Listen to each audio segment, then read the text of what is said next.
जी अस्सलाम वालेकुम एवरीवन। तो आज मैं आपके लिए one of the most anticipated गाड़ी का रिव्यू लेके आया हूँ। तो सुजुकी कल्टस ये 2014 मॉडल है और देखा जाए तो ये 2003 में इंट्रोड्यूस हुई थी और ये आई थी टिल 2015 और आई वुड से ये बहुत ही कोई मेरा सुजुकी का one of the most best selling model है टू दिस डेट। मेरे ख्याल से इसकी जो ड्राइविंग विजिबिलिटी और ऑन अनदर लेवल। तो चलें जी लेट्स स्टार्ट। और बाय द वे ये जो वीडियो है ना, मुझे पता है मेरे व्यूअर्स में किन्हें बड़ी पसंद आएगी। One of my senior Khayyam भाई, he would really appreciate it क्योंकि उन्हें कल्टस बड़ी ज़बरदस्त लगती है, तो he would really appreciate this video. बाकी आपको पता है ख़ानदान में तो जी सबको ये बड़ी पसंद है और टू बी ऑनेस्ट ये अगर देखा जाए ना, हमारे घर का वर्क हॉर्स है। मतलब इस पर ही सारे काम होते हैं। सिविक तो खड़ी रहती है, उसने क्या करना है। ये हमारे घर का वर्क हॉर्स है, मतलब हमारे घर का पहिया ये है। इस पे आउट से हमारे घर के सारे काम हो रहे होते हैं, सारे बाज़ारों में, टाइप पार्किंग स्पॉट्स में।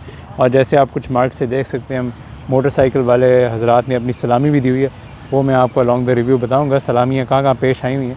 तो चलें जी let's start off the review. Start off with the exterior को देखा जाए तो नथिंग स्पेशल, ऑल्दो क्योंकि 2014 वाली है तो इसमें आपके पास ये नई क्या रिवाइज्ड ग्रिल आ जाती है। ये लैंप्स जो थे 2008 में इन्होंने चेंज कर दिए थे, इसमें ज़रा इन्होंने ब्लू क्रिस्टल कुछ डाल दिया था। नीचे बम्पर भी नॉर्मल है, पहले फॉग लैंप वाले होते थे, अब तो नहीं है। ऑल्दो ये जो आप मार्क्स देख रहे हैं ना, ये कुछ बाइकर हजरात मार के फिर कह देते हैं सॉरी सर पता नहीं चला, गलती से लग गया। तो जितने बाइकर हजरात देखते रहे हैं उन सब से गुजारिश है कि भाई प्लीज़ इस तरह गाड़ियों को तकलीफ़ें ना पहुँचाए गए। उसके बाद नथिंग स्पेशल, काफ़ी अर्ली 2000 वाला डिज़ाइन है। डिज़ाइन के मामले में कोई मज़ा नहीं आ रहा, मतलब 2000 वाला डिज़ाइन है। लॉन्ग हुड, ऑल्दो इसकी वजह से आपकी जो विजिबिलिटी बड़ी अच्छी होती है। लॉन्ग हुड है आपके पास। ये जो टायर्स हैं नथिंग स्पेशल, ऑल्दो हमने इसमें डनलॉप के डलवाए हुए हैं, जिसकी वजह से पूरी गाड़ी की जो ड्राइव है वो ही चेंज हो गई है। 175 13 इंच का टायर है और इसमें व्हील कैप्स लगे हुए हैं। मड फ्लैप फैक्ट्री से नहीं आते, वो आफ्टर मार्केट है। तो ये साइड लुक है वही, जैसे मैंने कहा कि आपकी बड़ी कन्वेंशनल अर्ली 2000 की लुक है, it's not a modern look. आपको विड्स की वीडियो में बताया था कि interior room is the priority है, लेकिन यहाँ ज़रा आप देखें प्रोपोर्शनेट बड़ी ख़राब है। ये पीछे देखें इतनी बड़ी आपकी जगह, इंटीरियर रूम से एक्सक्लूड कर दें, आगे से एक्सक्लूड कर दें इंटीरियर रूम, ये इतना सा सिर्फ आगे से इंटीरियर रूम में रह जाता है। तो मेरे ख्याल से इस पर ऑल्दो जो नई कल्टस है उसने इस पर बड़ी इम्प्रूवमेंट की है। लेकिन ये है क्योंकि ये अर्ली 2000 उस टाइम इतनी क्या प्रायोरिटाइज़ नहीं करते थे, तो ये सिटी गाड़ी है लेकिन बहुत ही अनप्रोपोर्शनल हुई है। मतलब इंटीरियर रूम इतना नहीं है जितना इन्होंने आगे पीछे रूम डाला हुआ है। उसके बाद इसका जो टैंक है दैट इज़ मेरे ख्याल 35-40 लीटर्स का है। उसके बाद या अगेन आप देख सकते हैं सलामी लोगों ने दी हुई है मोटरसाइकिल एक, बल्कि ये तो गाड़ियों ने दी हुई है। पीछे इशारे पे खड़े होते हैं, मार देते हैं, अब क्या बंदा कहे उन्हें। बाय द वे जो नंबर प्लेट पे मैंने पेपर लगाए हुए ना, ये नई नंबर प्लेट सारी हैं, डोंट वरी। तो जी बैक पे क्योंकि ये क्या कहते हैं फेस लिफ्ट वाले, तो इसमें इन्होंने क्या कहते हैं, पहले आपको पता होगा एक पूरी लाइट जाती थी, दरमियान में लाल वाली पट्टी होती है, लेकिन अब उन्होंने रिप्लेस कर दिया वो। अब ये क्रिस्टल लाइट्स आ गई हैं, सेम लुक, नीचे ये लाइट्स हैं, ये आपका बम्पर है और this and that, nothing special है। और बाय द वे ये जो आपको नज़र आ रही है ना डोर प्रोटेक्टर्स, ये भी फेस लिफ्ट वाली में उन्होंने डाले थे, उससे पहले ये नहीं आते थे। और ये आपके पास फेंडर लाइट्स, जैसे मैं कह रहा हूँ अर्ली 2000 लुक है, एक कितनी मोटी सी लाइट नज़र भी आ रही है आपको। और same is the case with here, और उस टाइम तो ये जो थे ना बॉडी कलर होना एक बहुत बड़ी प्रिविलेज थी। और same is the case with these handles, ये भी वही मैं कह रहा हूँ अर्ली 2000 लुक है। आप अंदाज़ा लगा लें ये विंडशील्ड वॉशर्स वगैरह, मतलब आपकी साइड्स बिल्कुल स्ट्रेट जा रही हैं, एंटेना भी है ये, तो अर्ली 2000 लुक है। लेकिन ऑनेस्टली जितनी अच्छी गाड़ी अब एज कर रही है ना, आई एम वेरी इंप्रेस्ड। और बाय द वे ये वाली जो गाड़ी है 1,50,000 चल गई और 1,50,000 के लिहाज से बहुत ही अच्छी कंडीशन में रखी हुई है हमने जी। तो अगर ये दरवाज़ों में मूव करें तो जैसे हम दरवाज़ों की वेट टेस्ट करते हैं, तो इसके दरवाजे खोले जाएँ तो ये बड़े ही आउट से ठीक है, नॉट हैवी नॉट लाइट, जितने विड्स के थे विड्स वाली हालात हैं। बाकी अंदर मूव किया जाए तो प्लास्टिक ही है, ये ऊपर वाला भी प्लास्टिक है। ये नीचे क्लॉथ लगा हुआ है, हमने इसे प्लास्टिक लगवाया हुआ है। ये साइड पे पॉकेट है जो बिल्कुल अनयूजेबल है, इसमें अगर आप इंटीरियर क्लॉथ्स भी हार्डली आप रख सकते हैं। और इसमें आपके पास ये मैनुअल वाइंडिंग विंडोज़ आ जाती हैं। तो बस ये अच्छा, ये भी इन्होंने फेस लिफ्ट में ये क्या कहते हैं सिल्वर डाला हुआ। इसके बाद पीछे वाले भी दरवाज़ों का यही हालात है, पीछे तो भर के डोर पॉकेट भी नहीं है और ये प्लास्टिक। अब ज़ाहिर बात है आप इस सेगमेंट की गाड़ी है और क्या एक्सपेक्ट करेंगे जी। तो अंडर द हुड जैसे मैं आपको कह रहा था रेट्रो लुक है, तो कोई कवर अप चीज़ें नहीं हो रही जैसे आज की गाड़ियों में कुछ प्लास्टिक है, ऑल एक्सपोज्ड है। ठीक है, ये इंजन है इसका, कोई मैं 50 से कम घोड़े इसमें रहेंगे, 1000 सीसी इंजन है, नथिंग स्पेशल है। इसकी ये बूट रिलीज़ और ट्रंक ओपनर भी यहाँ मैनुअल नहीं, शुक्र है मेरान वाले नहीं है। और जो प्री फेसलिफ्ट कल्टस आती है मुझे अच्छी तरह याद है, उसमें चाबी देनी पड़ती थी। तो शुक्र है सुजुकी वालों ने इतना बड़ा फ़ीचर डाल दिया, इतने बड़े फ़ीचर सुजुकी वालों ने डाले हैं। तो मैं पहले कल्टस और सुजुकी को क्रिटिसाइज़ कर रहा था ना कि इनकी अनप्रोपोर्शनल, ऑल दो उसके लिए मुझे बड़ा थैंकफुल होना पड़ेगा क्योंकि इसकी जो बूट स्पेस है ना ऑनेस्टली इतनी ज़बरदस्त है। हम एक ऑडिटर असाइनमेंट पे गए थे तो उस पर हम लोग कोई 5-6 बंदे थे और सबका जो बैग है ना वो मैंने इसके नीचे पार्शल शेल्फ के नीचे घुसा दिए थे।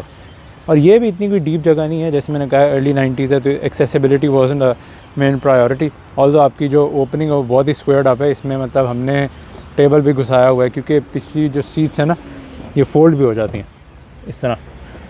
तो इसमें हमने ये भी 60-40, इसमें हमने पता नहीं क्या क्या डाला हुआ है।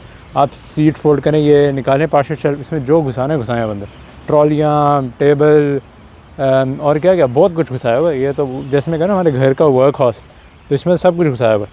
ये इसका टायर और ये जो इसके स्पीकर्स हैं ना बस आप समझें गाड़ी के बाहर ही लगें, अंदर आवाज़ कोई नहीं आती। पिछले पैसेंजर को कुछ हद तक आती है, आगे बहुत मुश्किल आवाज़ आती है।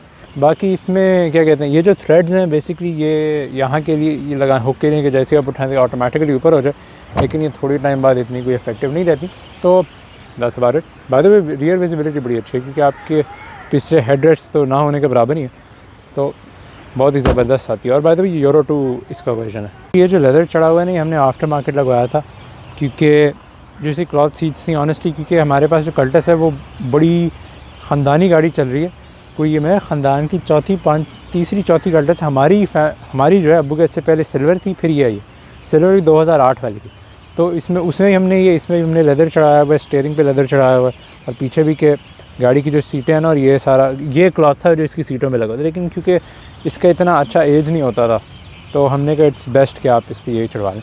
तो चलें जी, लेट्स मूव इन। तो now we have moved in और आप देखें मतलब बैठने के लिए बड़ी अच्छी है क्योंकि रेट्रो स्टाइल है। इसका डैशबोर्ड बड़ा ही कोई इतना चौड़ा भी नहीं है, बिल्कुल नैरो है और आपका इस इंटीरियर में बड़ा अच्छा आ जाता है। तो आप देखें ऑल्दो क्योंकि इसका डैश इतना नीचे है कि आप देखें मेरा जो गोडा है ना वो बिल्कुल इस एयर वेंट पे जा रहा है और यहाँ क्योंकि कोई प्रोट्रूजन नहीं है, जैसे सिविक नहीं कह रहे थे यहाँ लगता है, तो इसका देखें मेरा गोड़ा खुला रहता है।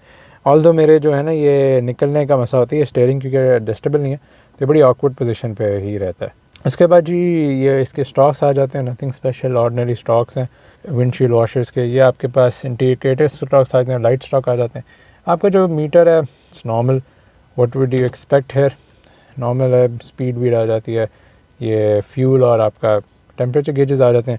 इसमें कोई एवरेज है कुछ नहीं है, सिर्फ ट्रिप मीटर और ऑडोमीटर है। और अगर आप ऑडोमीटर देख सकें तो ये गाड़ी चल रही है 1,36,782। इसका जी दरमियान में आ जाए तो nothing special as a set, retro style चल रहा है।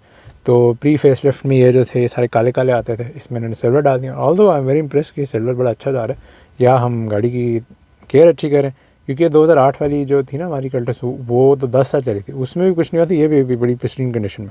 तो इसमें हमारे पास एयर वेंट्स आ जाते हैं। ऑल्दो एयर वेंट्स की क्वालिटी अभी भी फारे ही है, लेकिन शुक्र इन्होंने प्री फेस लिफ्ट से बेहतर किया, उसके तो हिलते ही नहीं थे। उसके बाद आपके पास नीचे ये नॉर्मल क्लाइमेट कंट्रोल्स आ जाते हैं, मैनुअल है, what do expect from this. तो नीचे इसका ये ऑडियो यूनिट आ जाता है, बस इसका यहाँ ही सारा शो ख़त्म हो जाता है। इसके बाद नीचे एस्ट्रे आ जाती है क्योंकि उस टाइम आई रिमेंबर एस्ट्रे बड़ा कूल चीज़ समझी जाती थी। इसकी एस्ट्रे जिसमें हम ये पैसे वैसे और इस तरह की चीज़ें रखने, क्योंकि एस्ट्रे तो इस्तेमाल ही हमारे कोई नहीं करता। तो बाकी सिगरेट लाइटर है और इसके जो कप होल्डर है ना, ये मुझे भी कभी कभी एहसास होते हैं कि वो ये भी नीचे लगे हुए हैं, इसके बंदा भूल जाता है कि कप होल्डर भी लगे हैं। ताकि इसका जो ग्लव बॉक्स है काफ़ी डिसेंट साइज़ है, मतलब क्वालिटी का आपको एहसास हो रहा है। लेकिन ऑनेस्टली मैं भी बेचारी अल्टर सॉरी मैं बुरा ना मानना, मतलब देखा जाए ना इसका बड़ा अच्छा प्लास्टिक है। अगर आप आलसन वगैरह भी देखें ना उसके प्लास्टिक मुझे इतने अच्छे नहीं लगते, मतलब इसका ये जो प्लास्टिक है ना बहुत अच्छा, और इसने एज बहुत अच्छा किया। और आई वुड से कि ये नई कल्टा सर उससे ज़्यादा बेहतर प्लास्टिक लगा क्योंकि उन्हें बैठा उनमें ये मज़ा नहीं आता। उसके बाद ये जो है कुछ स्पेशल नहीं, यहाँ भी कुछ स्पेशल नहीं है और ये तो नॉर्मल ही है। ऑल्दो इसकी लाइट ख़राब होगी तो हमने फिर super bright taxi style LED lights लगाई हैं। इतनी तेज़ लाइटें कि इसकी हेड लाइटों से ज़्यादा तेज़ लाइट तो ये लगती है।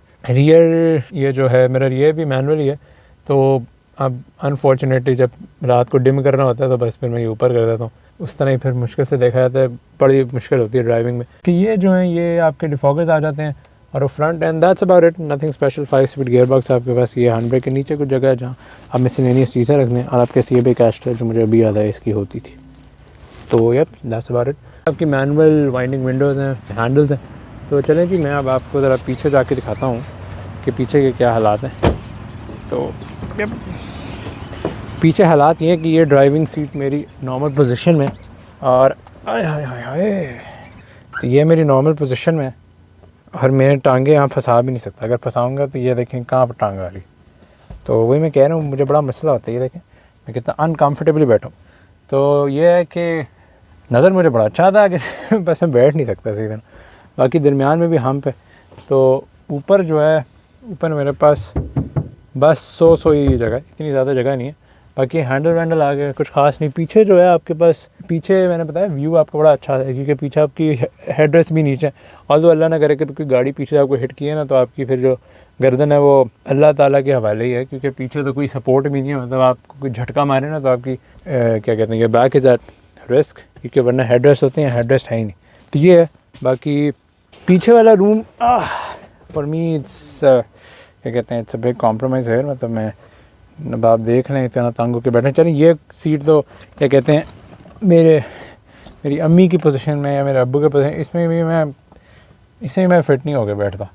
और बिल्कुल अच्छा, इसका ये जो है ना 90 की वजह से जो बड़ा स्ट्रेट अप, तो इसकी वजह फ़ायदा ये है कि अगर बंदा ने कोने में बैठना है मेरी जैसे, तो फिर ना आपके पास यहाँ से भी थोड़ी सी जगह रहती है। वरना जो पिकांटो वगैरह और जो नई वाली है ना, उनमें क्योंकि ये फ़ौरन इस तरह आता है, तो मेरा हेड यहाँ बैंग करता रहता है अगर 3 बंदे बैठ।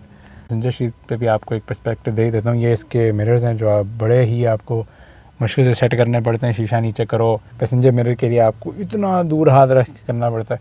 और तो मैं कहता हूँ इसकी ड्राइविंग की विजिबिलिटी मेरे ख्याल से इट्स वेरी नाइस। इतनी पुरानी गाड़ी है, उसके ए पिलर्स देखें कितने थिन है, ड्राइविंग बड़ा आसान होता है। हुड आपको नज़र आ रहा होता है, जो आज वाली गाड़ियों में इट्स इम्पॉसिबल टू सी। ये कॉम्पैक्ट सेगमेंट है, इसमें तो आपको नज़र ही नहीं आता कि आपका बोनट का है। और यहाँ जो है, यहाँ ठीक स्पेस है, यहाँ ये प्रटूट कर रहा था, मैं इतना आसान से नहीं बैठ सकता। तो यस इट्स ऑल नाइस। ये जी की कल्टस की चाबी है, जैसे फुल रेट्रो लुक, लेकिन पाकिस्तान में तो 2016 तक चलती रही। तो ये और ये इसका क्या कहते हैं सिक्योरिटी सिस्टम। तो जी कल्टस में आपके पास फ्रंट आती हैं डिस्क और रियर आती हैं ड्रम। जी मेरे ख्याल से Cultus is a very nice car, जो मैंने आपको रिव्यू दी। ऑल इसकी शॉर्ट कमिंग जैसे मैंने आपको बताई हैं। और इसकी जो एक प्राइस ब्रैकेट चल रहा है दैट्स अराउंड क्या कहते हैं 10 से 12-13 पे चल रहा है। तो उस प्राइस रेंज में अगर आपको एक अच्छी मिलती है ना, तो मेरे ख्याल से इट्स अ नो ब्रेनर, क्योंकि इसकी एवरेज भी डिसेंट बड़ी अच्छी है। हमें 12-13-14 भी दे देती है, 15 वाला मजाक नहीं है। लेकिन I am very impressed by it's average. तो ये बड़ी अच्छी ज़बरदस्त गाड़ी है। जैसे मैंने कहा, हमारे घर का वर्क हॉर्स है, इसमें जो मर्ज़ी डालें आप, ज़बरदस्त चल रही होती है। बस आपको पीरियोडिक मेंटेनेंस करनी पड़ती है। और अब इंजन इसका थोड़ा पुराना हो रहा है, तो हम इसके पीरियोडिक मेंटेनेंस ज़्यादा करवा रहे हैं। तो अब हाइपोथेटिकली हमें ये सिविक्स ज़्यादा महंगी पड़ी। Let's keep this topic for another video. तो चलिए जी, टेक केयर, मच अप्रिशिएटेड। और आपसे मुलाकात होती है अगली वीडियो में। तो गाड़ी का एक POV इंप्रेशन ड्राइव भी करेंगे, और I hope you guys like the video.